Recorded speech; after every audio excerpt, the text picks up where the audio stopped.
I've studied a guy in Argentina named Ariel Farias. Great thing about Ariel is that he doesn't require darkness. He's a regular guy. Again, like the best psychic subjects, he's not interested in being a psychic guru. He's a regular family man. He's got a good day job. He's just interested in understanding what's going on. He found, to his surprise, that he's able to make tables rise by touching them lightly at the close end of the table. And we've got some very good video of the table rising under Ariel.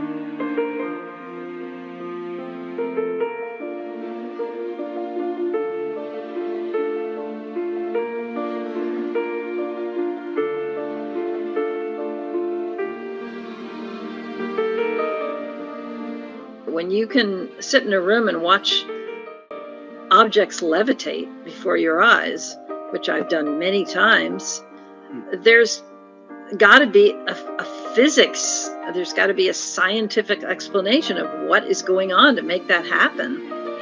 And I wish that more scientists were curious about this. I mean, this is actually happening.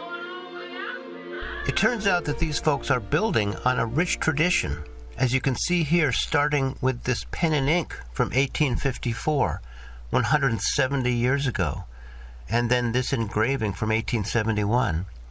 The practice, technically called macro-psychokinesis, has been well chronicled across the years, a tiny fraction captured on film generations before Photoshop.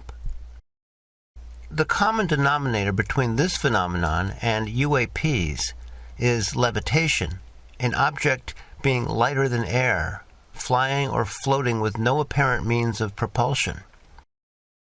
For nearly 8 decades now, since the mid-1940s, physicists worldwide have been seeking to understand and replicate this non-human technology.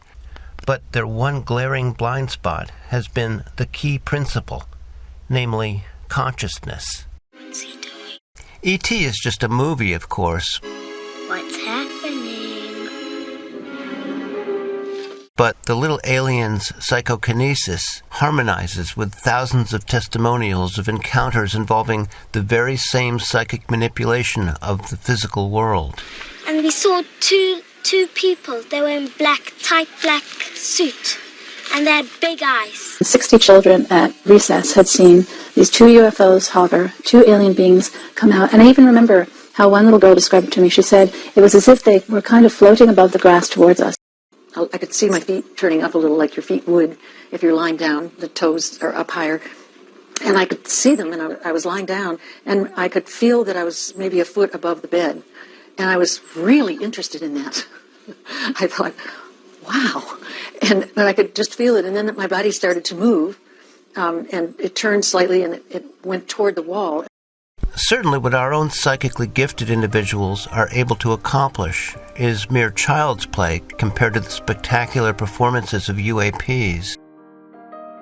But the difference is just one of degree, not one of kind. That is, once we grant that gravity itself can be nullified by consciousness, the entire range of motion and maneuverability then becomes possible, following logically from even the most modest of successes.